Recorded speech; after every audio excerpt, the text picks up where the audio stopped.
This episode of Beyond the Front Door is brought to you by Peak Properties in Cheyenne, Wyoming.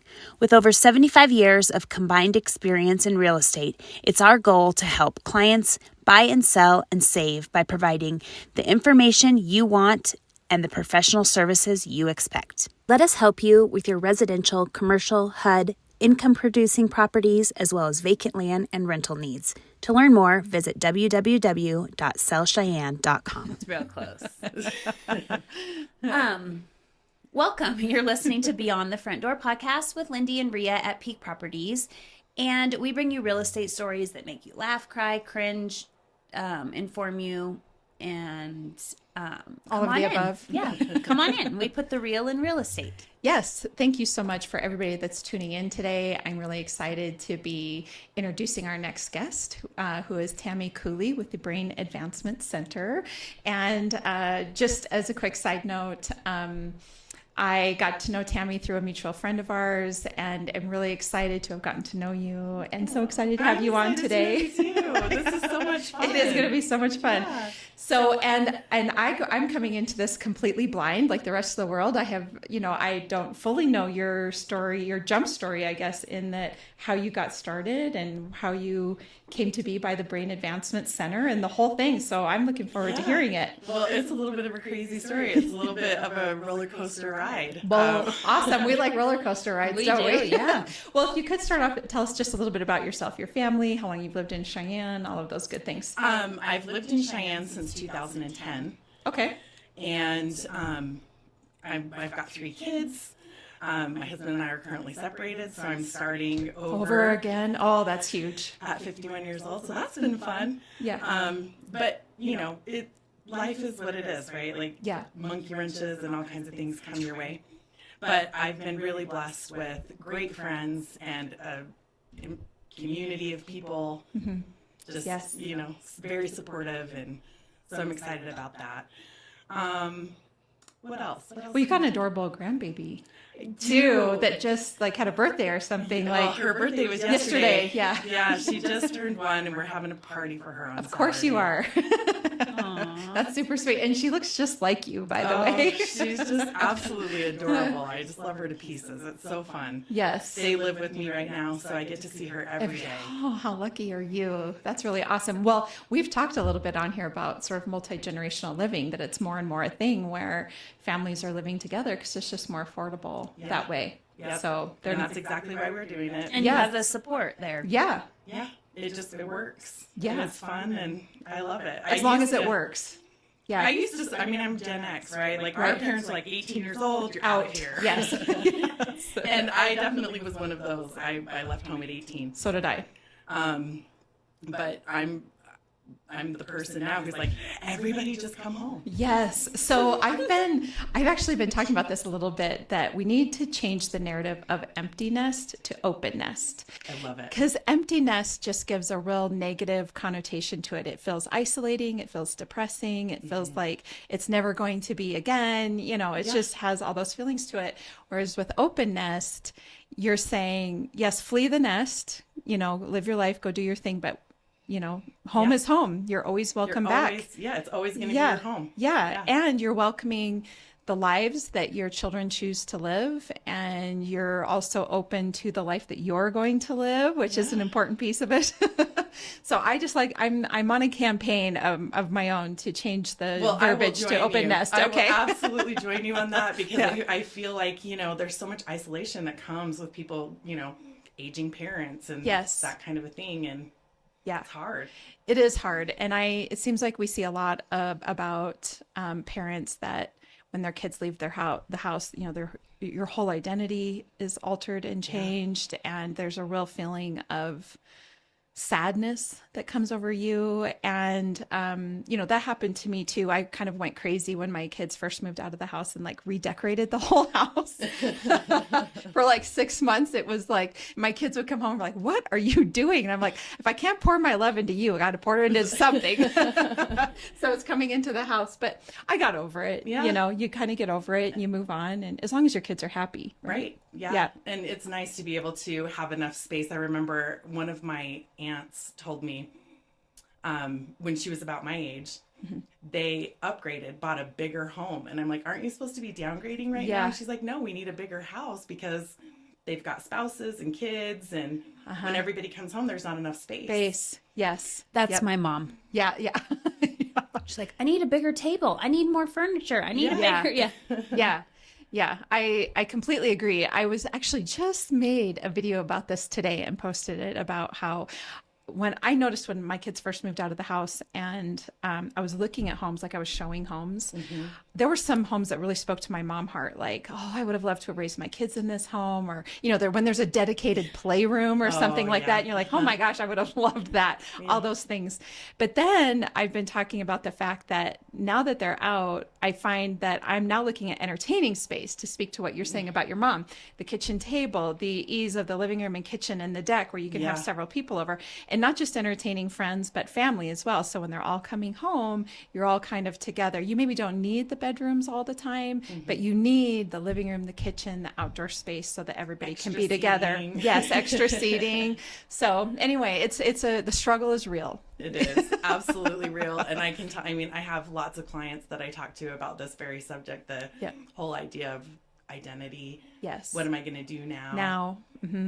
I always tell people, like, I moved away from my kids, which is not usually a norm. I moved away from my hometown in the town that I raised my kids in, and I moved away from them. And I think like every mom out there's looking at me like I'm crazy. And I'm like, well, I actually want them to move closer. Don't get me wrong. Right. I just, I wanted to pursue a different life. And I've been saying too, that I think parents forget that you're kind of doing your children a favor by moving on with your life a little bit, because then they're not feeling that pressure of, I'm worried about my mom, I'm worried about leaving her, or my parents, or whatever the case is. Like, if you can not necessarily move on from them, but just pivot in terms of your goals and have something to focus on, I think it helps. And you're taking the focus off them a little bit. Yeah. I think they may appreciate that just a little. Well, I can definitely see that with our family. Just so many transitions have happened in the last couple of years. And my kids have noted, they're like, it's like you're living your best life. Yes. And I said, yeah, that's the way, they call it the golden years. I'm not quite that old, but, I want them to see people growing older. Yes. And living life and appreciating that, and, being a good role model for how to. I completely agree. Still live. Yes, like life isn't over once your kids are grown. No. As a matter of fact. In fact, you get more freedom. There's a lot of things you get to do now. That's exactly right. Yeah. Well, so speaking of that, if you would share with us your story of living your best life and how you got started doing what you're doing in the Brain Advancement Center. Yeah. Well, we're living in Alaska, and my husband at the time got a job in Wyoming. Okay. Of all places. Everybody always says that until they get here, and then they're like, oh, maybe it's not so bad. Well, what's funny about that? I grew up in Utah. So there's a little bit of a border rivalry. Sure. And of course, my family was just a little bit devastated that I was going to be moving to Wyoming. Sure. Because this is where all the rebels. The rivalry. Right? And yes. the rebel rousers and, Yeah. The riffraff. Yes. You're going to Wyoming to drink a lot of beer. Wyoming does like its alcohol. Or shoot illegal fireworks, right? That are illegal everywhere else. Yeah. So, anyway, it was just, the job opportunity happened, and while we were still in Alaska, I couldn't come to look for a house or, scope it out or anything. And all I really knew about Wyoming at the time was Yellowstone and I-80 from Cheyenne to Denver. Sure. Right? Yeah. So, because if you were in Utah, I-80 was the passageway there. Yeah. Yeah. Okay. Yep. That was it. So what I got to see was, what I could see on the internet. Right. And we ended up actually purchasing a house in Hannah. Okay. Which is near Rollins. Mm-hmm. Yep. Okay. And what was funny about that is my husband was here for his job interview, and he said, well, where do you think, is a good place? And I said, I don't know anywhere but Rollins. Oh no. And then like a magnet. And why did you only know Rollins? Oh, because of from driving through. Oh, right? just driving Like, through and you're Well, like, and the state "Ugh." penitentiary is there, and I was hoping that's not why she knew it, but maybe. yeah. Yeah. So, anyway, luck would have it. We actually found a really great house and it was a lot cheaper. So this was 2008, right? The bubble had Oh, sure. crashed. And Yes. so we found a really, really great house for a heck of a lot less than what we were paying in Juneau. Good for you. So financially, that worked out really well.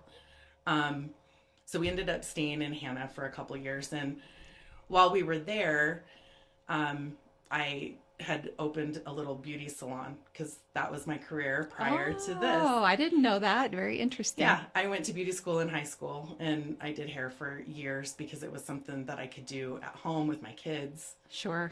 So And truly a skill that you can take anywhere. yeah. Yeah. And I love it. I'm still licensed to this day. I'll never give it Okay. up. Okay. Because the products. Sure. But anyway, so we moved there and there's just not a lot there if you've ever No. Yep, I've been there. been to Hannah. I love you guys. Like a few hundred people, correct? A Like few hundred. Yeah. Mhm. Yeah.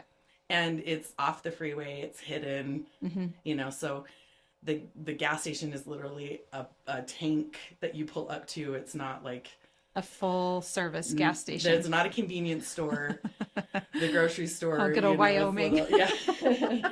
I mean, it's a quaint town and the people there are absolutely amazing and Sure. awesome and super welcoming. But I could rent a space there for about $100 a month. Wow. So I could work part-time and still make really good money. Yeah. And so we lasted there for a couple of years, and my husband got a state job at YDOT. So we ended Okay. up moving to Cheyenne in 2010. And about that time, I had finished my degree. I'd been going to school. I knew that I wanted to make a change. Yeah. So got my psychology degree. And then when I got here, I met a friend who happened to be a therapist.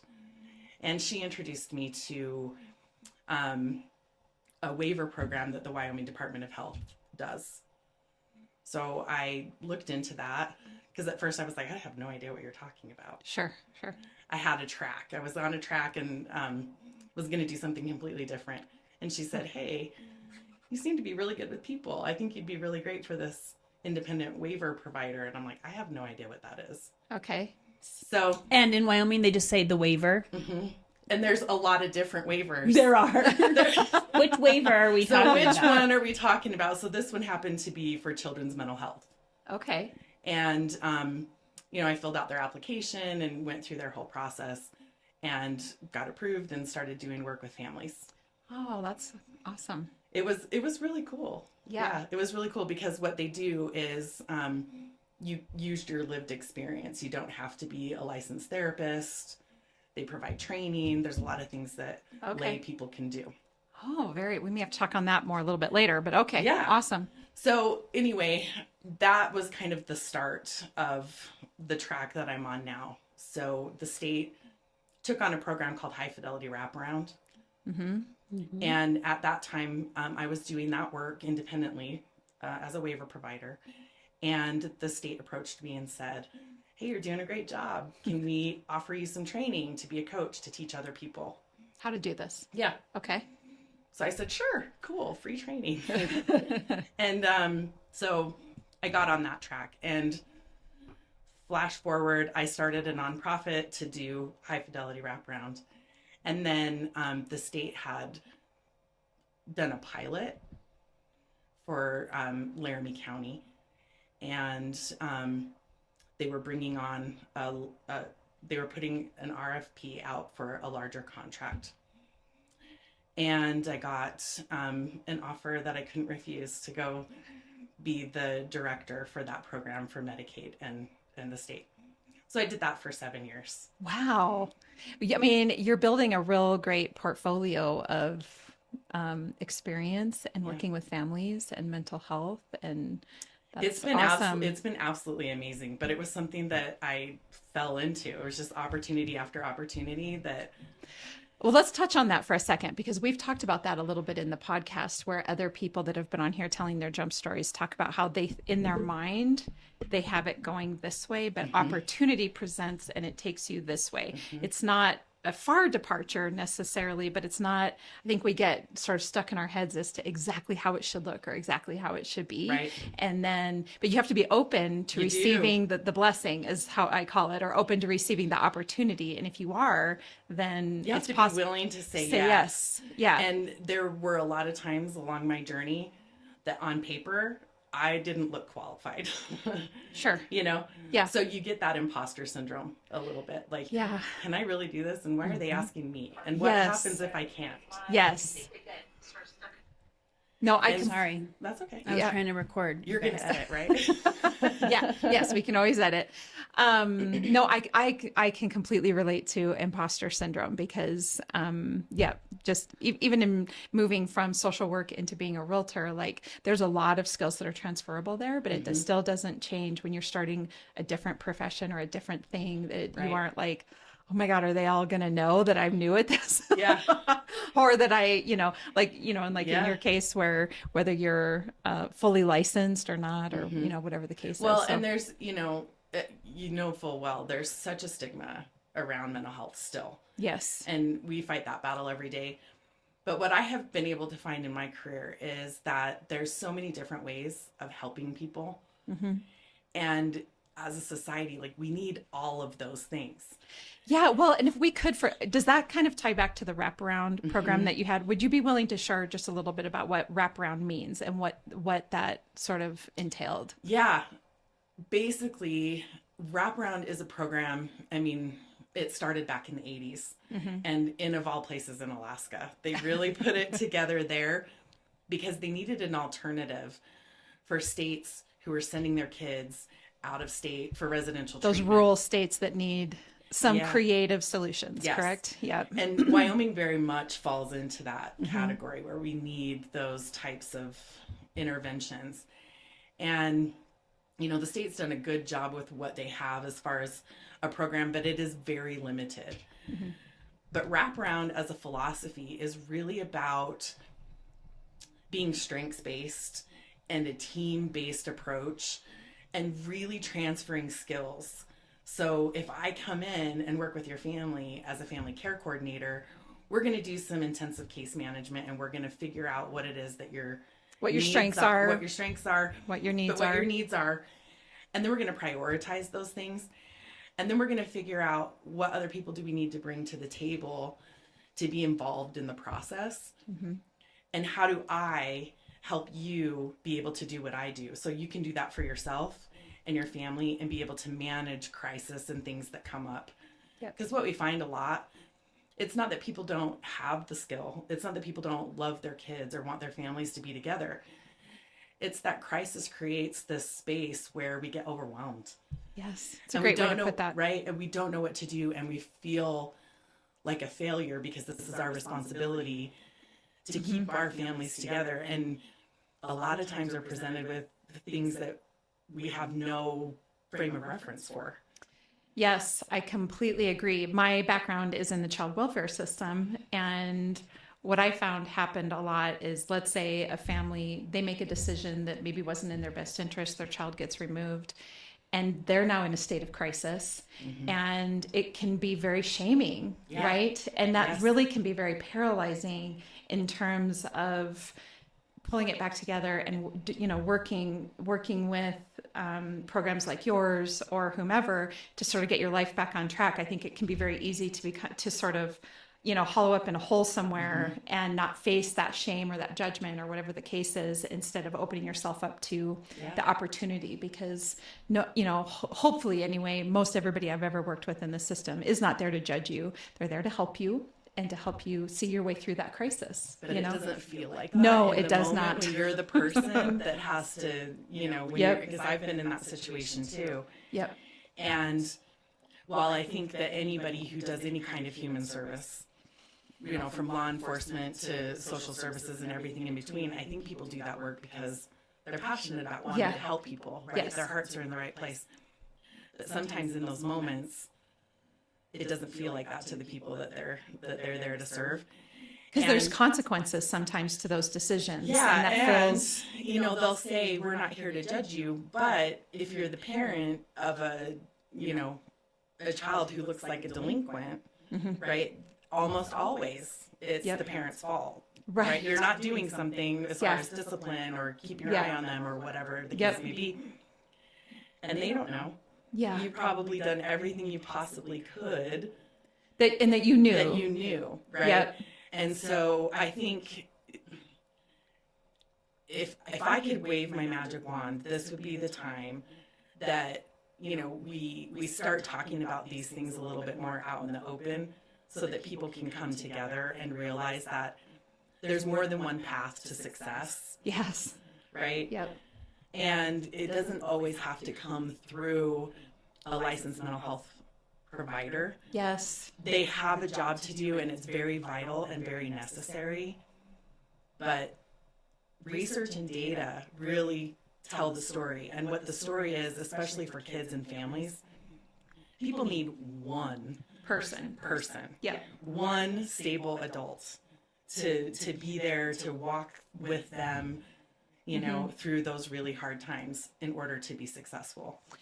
And this is sort of a different degree than what Lindy and I have been talking about with some other people that have been on, in that in any aspect of life, having a mentor can completely change your life. So whether you are, experiencing something related to mental health, or you're something going on with your children, having a mentor to help you through that makes sense.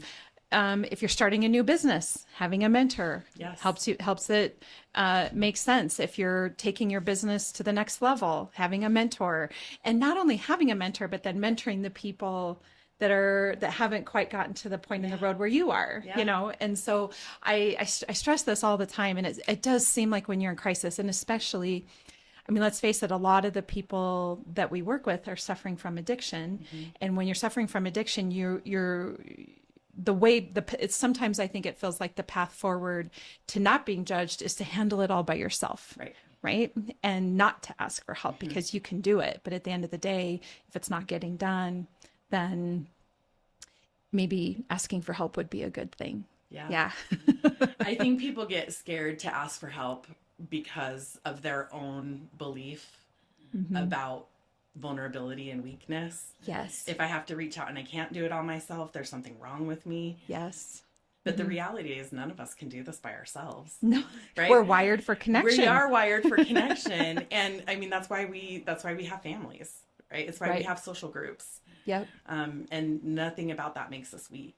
No. So It's actually a sign of strength to ask for help, to ask for a mentor, and just like we had Jill on here talking about, the first guest of today was talking about how she decided to write a book, and she talked about vulnerability and sort of leaving, checking your ego at the door. If somebody's giving you constructive, criticism or feedback, that you have to maybe listen right. to what they're telling you. And it doesn't mean you're a bad person. It doesn't mean that what you did was wrong or that you didn't do a very good job. It just means that there's a different way that may be better, So no matter how you apply it. There's a lot of different approaches, Yeah, know? And yeah. I think for me, like, one of my biggest life lessons has been to just be able to take a step back and see other people's perspectives, whether it's of programs I've been running, whether it's of me personally, those kind of things. Just be able to step back and go, okay, well, I can see it from their perspective. Yeah, it takes some humility. It does. And maturity. And I'm not always really great at it, but I'm practicing. Yeah, well, I think all of us are practicing.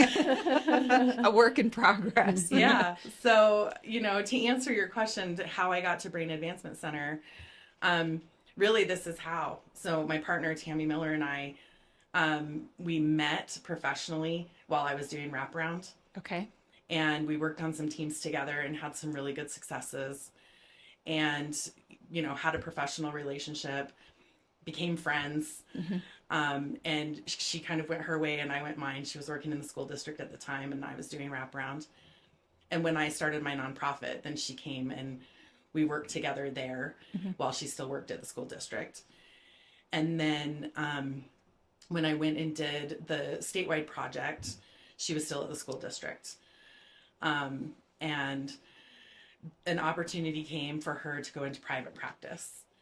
And so we sat at our kitchen table and really hashed out, like, if we could have our wish and we could do what we really want to do, what would this look like? Oh, doesn't that sound like fun? Yes. I And think that would be a blast. I'm sure she still has the paper. We scribbled it all out. Oh, But should frame that. I know. I've thought about it. So Tammy, if you have it, we need to do that. Yeah. But I mean, it was years in the making. She jumped out into private practice, and I still worked my other job. And a few years ago, she came to me. She said, "I think it's time." Wow. And I said, "Really? Okay, time." And she's like, "Yeah, I really think it's time."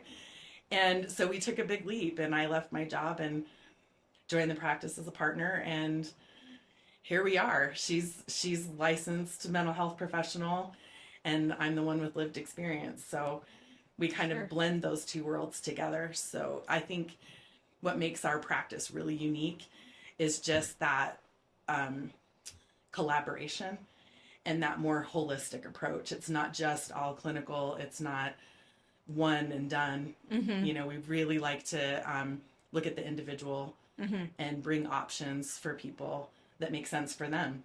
Some people are not into therapy.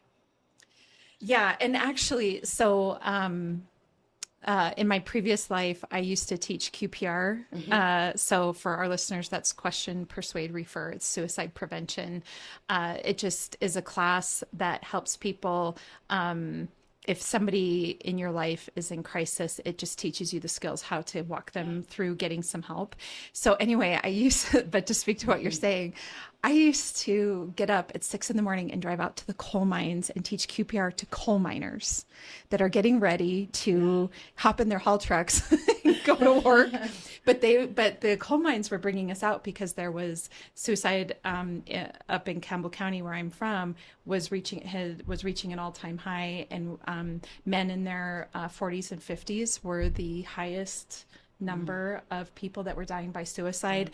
And so the energy industry was bringing us in. And so when you talk about people that maybe don't necessarily want to go to therapy, Coal miners that are like, really? No, we're not talking about feelings here. No. But but classes like that, I do think, open up people's eyes and opportunities for education, and that there's more than one way to skin a cat. It doesn't, like, one of my favorite things to talk about is EMDR, right? Because that's not therapy necessarily. It's not talk therapy. It's an intervention. Yes. Yes. And so anyway, I just, when you said that, I thought about those morning drives, and all of them are sitting there, at 6 a.m. listening to it. But ultimately they did, because after every single class, at least one would come up to me and tell me a story of a loved one or a coworker or somebody that had either died by suicide or considered suicide. And so it clearly makes a difference, but you do have to really get into those audiences. You do. And I think one of my goals is just to make it easy for people to, talk. Yeah. Because a lot of times that's just what people need to do. They need to feel seen, valued, and heard. Yes, I completely agree. And if you can provide a space for them to do that, and they start out there and they feel comfortable and they trust you, and they're working through their things, sometimes they open up to the idea that maybe they need a different intervention. Sure. So they're ready for the next step, or they're ready to do more. And it isn't, I often think when people think of mental health, they think they're just going to lay on a couch and put their feet up and talk and pay out all kinds of money for years and years, right? And that's not really how it is anymore. It's really not how it is. And that's, again, it's one of the reasons why we have so many different types of interventions. We use a lot of technology. You talked about EMDR. Yes. And that's technology. Yep. But we also do neurofeedback and sound therapy, because it's non-invasive. Yeah. You don't sit on a couch and talk. Right. You're either watching something and getting that neurofeedback, or you're laying in the chair taking a nice little 30-minute nap and relaxing yourself. So there's a lot of ways around it, but I think it's just about having an inviting, open space where people feel comfortable and safe to come and be vulnerable with, you know, their deepest, darkest, whatever. Yeah. You know, and sometimes, like you said, I do a lot of coaching. I do a lot of business coaching, a lot of different types of things where people are just coming because they want to better themselves and they need a mentor. Yes. But, you know, where do you go? Like, who do you ask if you don't, especially if you don't have those people in your circle? Yes, because I mean, you can throw it out there all you want that if you want to be, you know, if you want to become a millionaire, you need to hang out with millionaires. Well, that's easier said than done, right? So you got to start somewhere and start with a coach or a mentor that's going to help you just see things from a different perspective. You know, well, I was thinking like there's not very many mental health services that are named the Brain Advancement Center. Right. So tell us how you came up with that name, because it really does seem to encompass what you do. It encompasses what we do, but full credit goes to Tammy Miller. She is she was a school psychologist for 24 years and absolutely loves everything there is to love and know about the brain. And so when we were sitting at the kitchen table, it was just that brainstorming of, it's got to have brain in it. It's got, you know, the name has to have a brain in it. And it was just born that day, you know, just talking about what we love and what we want to do. And I mean, it really just says it all.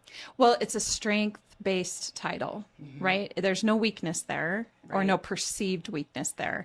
It's everybody has a brain, just like everybody has a heart and two arms and two legs. And sometimes those things need help, you know, and then advancement is another great strength-based word, I think. So those are great. I mean, when you think about it, your brain runs everything in your body. Yeah. 24/7. Everything. Yeah.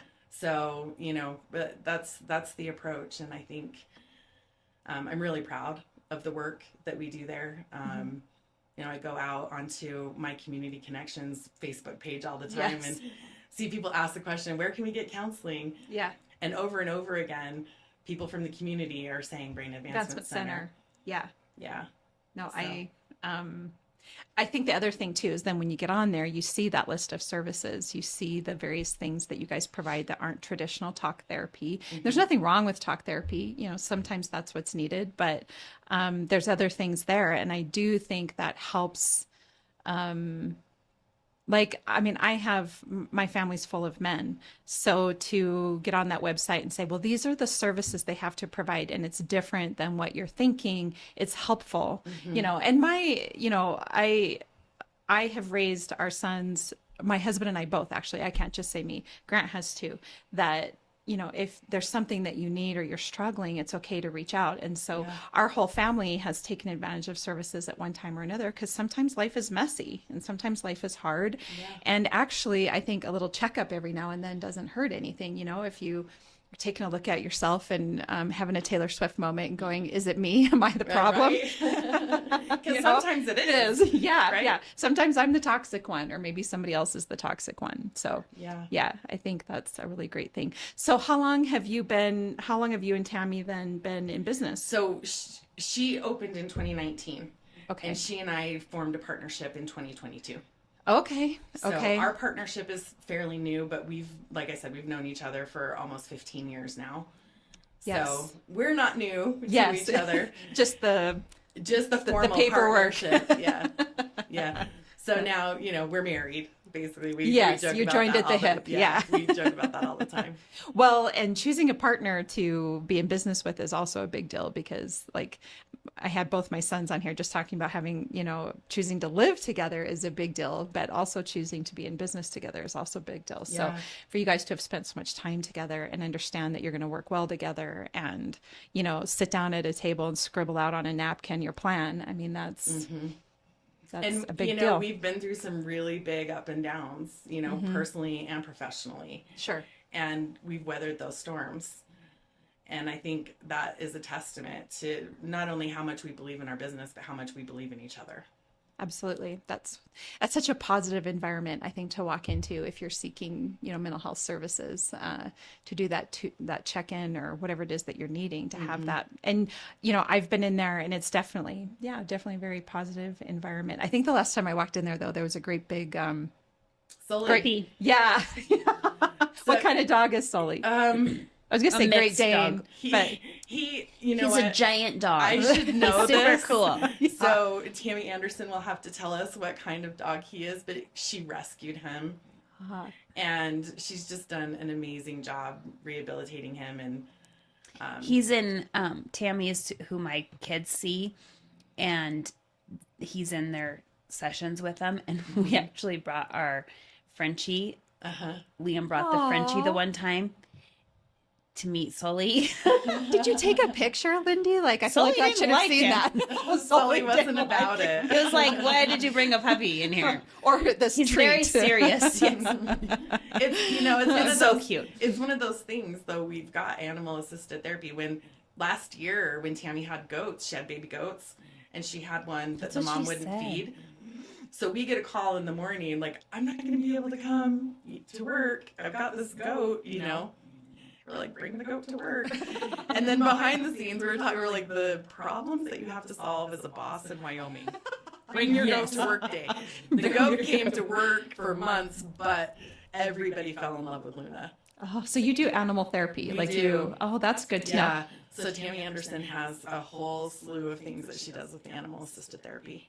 So I'm wondering if you wanted to give sort of a broad stroke of the services that you provide there at Brain Advancement Center. So traditional, you know, mental health counseling that includes things for executive functioning, autism, ADHD, EMDR. We have EMDR. We have CBT, DBT. We have Alphabet soup. Yep.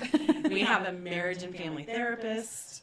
What else do we do? Neurofeedback, sound therapy, life coaching. That's It's quite a bit. comprehensive. Yeah, it's very comprehensive, and we've got people who specialize in kids and families, individuals. So we say, you know, we serve people from 3 to 99. Right. There's probably not a whole lot that we can't, Or that you haven't seen or that we haven't heard or seen. Mhm. yeah. If you're coming into therapy, that therapist probably has heard some version of what you're talking about. Like I think that what can also happen is people harbor big secrets or big things, you know, that nobody else in the world has done, and you really go talk to a therapist and realize actually, you know, it's been done. It's been done. You're not The only one. You're not alone. You're Yeah. not alone, you know, and you have experience with, you know, how to move forward from that decision or that crisis or whatever it is that's happened. And there's nothing in the world that can't be solved. And I think that's the message, of course, I would love to send out today is that, you know, if life's feeling pretty hopeless right now, or it feels like there's no forward, you can't see the light at the end of the tunnel, or there's no forward, you don't think there's a solution, there is always a solution. There is always a solution. I agree with you 100%. And I think, you know, people, there's so much doom scrolling and things that people do online. And, you know, I've purposely tried to be really mindful about the things that I have on my social media. Because I've found for myself that if I focus on more positive, uplifting, good things, that those are the things that I recognize out in the world. Yes. That if I'm focusing on The negative. the negativity, the doom and gloom, then that's the What you stuff. notice. It's sort of like you think, you know, you buy yourself a red car, and then before you know it, Yeah. everybody around you has red cars, right? It's that Exactly. same Yeah. Yeah. concept. And you know what, one of the things, so one of my mantras is feeling good is the work. And Yeah. I think it just gets down to that individual level. You know, you say good morning to Yes. your kids, you know, Yes. to your people when you see them every day. Why do you do that? Right? Yeah. And I think our goal as a people want to feel good, and how we do that and what that looks like to each individual person is different. But it's something that can really unite us if we are intentional. Well, if you think about helping it, each other. whenever if you think of sporting events or music concerts or comedy clubs or whatever, everybody when they're having a good time is connected. It doesn't matter if you're sitting in a stadium full of 60 or 70,000 of your closest Denver Bronco fans, and you don't all believe the same things, have don't the have the same same politics. You don't have all those things, but by God, you're there cheering on the Denver Broncos because that's what unites you. That's what you're happy about. That's what you enjoy. And I agree. If we could find more joy in the world, we'd find more ways of connection. We have to talk about it.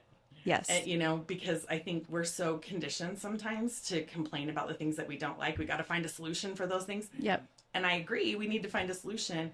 But if we can stop complaining and start praising the things that we like, yeah. and that's the stuff that we put out there, more unity happens. Yeah, I completely agree. I think the word that gets tossed around a lot nowadays is manifesting. Yeah. And I remember when I first started hearing that as a sort of the, what do you want to call it, the popular term at the moment, and thinking, how do you possibly manifest? Because you can't just think to yourself, you know, I want to win $1 million, or I just want to start my own business and it's just going to magically happen. Like those things, that's not how that works. And I don't know where I saw this. Actually, I do think I know at the Tom Ferry conference that I went to last August. They talked about gratitude journals. Now, I feel like I've practiced gratitude pretty well throughout my life, but when you actually sit down and like bullet journal and really be intentional about your gratitude, I do think that's a tool for manifesting your life, right? Manifesting the good things you want to happen in your life is to start with gratitude and start to look for, just like what you're saying, the things to be grateful for. I mean, I could probably talk a little bit about road rage because I myself am guilty of it sometimes. So you can go, oh my gosh, the traffic is moving so slow, or this person took 10 minutes to make a right-hand turn. That's absolutely my biggest pet peeve. But I can tell you, like, if I just switch my mindset and go, well, at least we all made it through that safely. Yeah. Or maybe it slowed me down because there was an accident that was going to happen up further down the road, or, you know, whatever. Or the you case got is. an extra second to listen to the Podcast. There you go. That's right. There you go. There you go, Lindy. Yeah. Or listen to your favorite song or whatever. Yes. So yes, it is They call that the art of the reframe. art of the reframe. And it is powerful because you can literally take just about any negative thing and reframe it to be more strengths based. And when you do that, so going back to the brain, your brain is hardwired to find that validation. So if you're putting out negative things, your brain's going to look and scan your environment for the validation of what you're thinking and what you're saying. Sure. Yes. So if I believe a certain way, I'm going to look for all the things that reaffirm what I'm thinking. And I think it's noteworthy that you can't trust your thoughts all the time. You can't. Actually, maybe a lot of the time. Those initial thoughts, when you have thoughts, you have to sometimes just sort of watch them scroll by in your head like a movie scroll and go, nope, you can just keep on trucking by. Yeah. I have a little visual that I use and that I teach my people to use.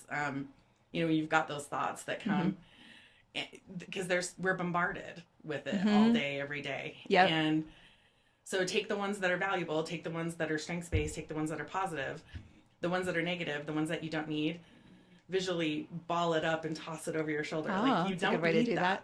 Yeah. You know? Yeah. Because it kind of connects those things. It's not just a thought. Now here's this action. You're literally saying, I don't need you right now. Yeah. Because you definitely don't want it to snowball in your head and become a pathway. No. But a lot of what we're talking about is just being aware. It's being mindful that this isn't a pattern that I want to repeat. Right. Sometimes easier said than done, Absolutely. But yes, Absolutely. but always but a work. It's baby steps, you know, baby steps. So the reframe and, you know, little techniques like that, just constant reminder to yourself. I love it. Yeah. Well, if you had any piece of advice for any of our listeners about what we talked about today or about what you do, what would it be? I think the biggest piece of advice is not to limit yourself. I'm where I am today because I said yes to things I didn't think I could do. And initially, right? Yes. Like initially I didn't think I could do them or I wasn't good enough. And I took that leap because other people believed in me. And I trusted them for a little bit of time more than I trusted myself. Yeah. Until I could prove to myself that I could do it. That's great advice. Yeah. I like the way you frame that trust the people around you if you can't trust yourself until you get through it. Yeah. That's a great That's a great piece of advice. Well, where can people find out more information about you and Tammy and the brain advancement? Go to www.brainadvancementcenter.com. We have a website up. They can call. They can call us at 307-426-4855. Great. Monday through Friday. Yeah. Wonderful. So, and to wrap up, each Lindy and I have our favorite question we like to ask all of our guests. And the first is, what is your favorite thing about Cheyenne? I love the people. I love the people of Cheyenne. This place has been so welcoming and supportive of me and my family, and I thought I would absolutely hate it here when I moved here. Yeah. We've heard that a little bit. People are a little like unsure. Like Wyoming feels like, I mean, even if you like travel to Florida, they're like, do you have running water? Did you ride your horse to work? Yeah.